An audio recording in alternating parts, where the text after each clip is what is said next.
Support comes from Hughes Federal Credit Union, a local not-for-profit cooperative offering Diana Medeiros debit cards that generate support for the Tucson Wildlife Center. Details are at hughesfcu.org/MADARAS. Member NCUA. Welcome to AZPM News Daily, a wrap-up of all the day's news from Arizona Public Media. I'm Steve Jess, and on this edition, Tucson opens a new pathway to more housing. Public reaction to the new policy has been split. The city adopts new rules for non-disclosure agreements. Often NDAs are used because powerful interest would prefer the public not to know. And state officials gather to chart the future of the Colorado River. All the negotiators from Colorado to Arizona will sit at the same table.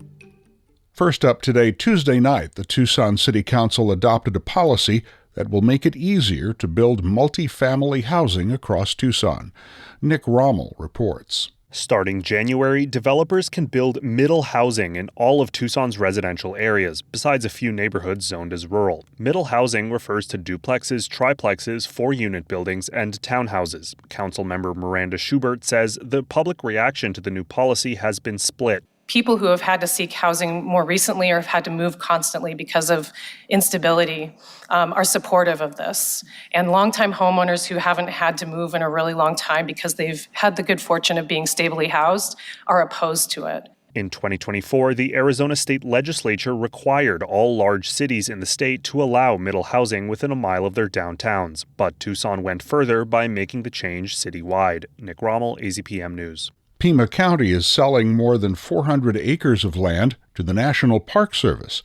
The sale includes about 240 acres from Tucson Mountain Park and 160 acres that the county purchased in 2009.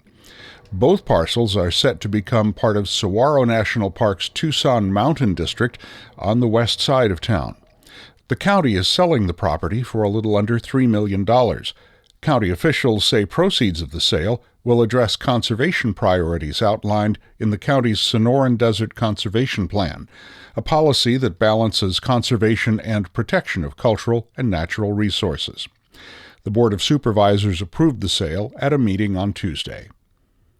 Mayor Regina Romero and the Tucson City Council unanimously voted at Tucson's study session to establish a new policy for non-disclosure agreements, policy that specifies the timing of agreements and public records access, among other rules.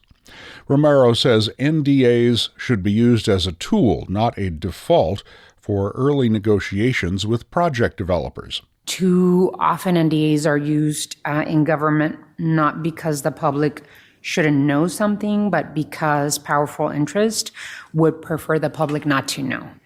And really, this is not acceptable to me. I know not acceptable to any one of us. The revisions follow fierce community outcry about the development of Project Blue, the proposed data center that many locals say was sprung on them too quickly. It also comes after the County Board of Supervisors adopted its own NDA framework in September, although theirs outlines a 180-day period for NDAs compared to the city's 3-year term. After months of community concern, the Flagstaff City Council unanimously voted to cancel its contract with Flock Safety, discontinuing its automated license plate reader system. Flagstaff police summarized policy guardrails they had in place to ease community concerns over the technology, but continued public pushback over fears of data misuse and unanswered questions led to the council's no vote on Tuesday.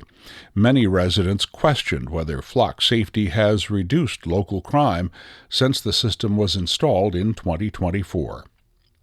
The city of Tucson is launching a program next month to protect the belongings of unhoused people. Laura Holansky has more. Tucson officials say the personal property program, which looks to get more individuals into shelters, starts in January. Program Director Brandy Champion says the program sets up a step-by-step process for collecting, storing, and returning personal property to unhoused people. Many of the shelters and treatment facilities don't allow pets or property to come with the individual, which is a reason why many people decline services. The program will give individuals a tracking number and clear instructions on how to retrieve their belongings. Champion added that the program will ensure that personal belongings are protected while, quote, allowing the city to maintain public health, safety, and access to public spaces, unquote. Laura Holansky, AZPM News. A new bill could make speed limits a thing of the past on rural highways in Arizona for non-commercial traffic during daylight hours. Representative Nick Cupper says having no maximum speed could make roads safer.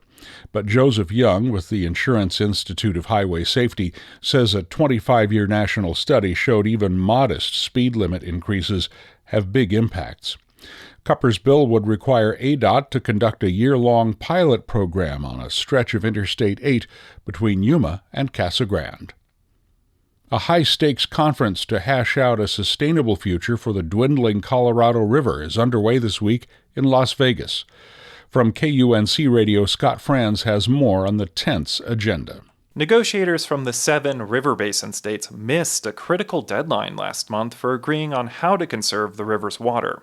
This Thursday, all the negotiators from Colorado to Arizona will sit at the same table in a ballroom at Caesars Palace. Talks about the river's future were so tense at last year's conference, negotiators didn't convene together. They held separate events for the upper and lower basins. River negotiation updates will headline the conference, but there will also be talks on how states are using new technology to conserve water. One panel will focus on innovative conservation ideas from Native American tribes looking to protect the river. Scott Franz, KUNC. And now you're caught up on the stories we've covered today at Arizona Public Media. Thanks for listening. You can subscribe to AZPM News Daily wherever you get your podcasts. I'm Steve Jess. We'll be back tomorrow. Support comes from Hughes Federal Credit Union, a local not-for-profit offering debit cards by Tucson artist Diana Medeiros with designs that celebrate the Sonoran Desert. Details are at hughesfcu.org/MADARAS. Member NCUA.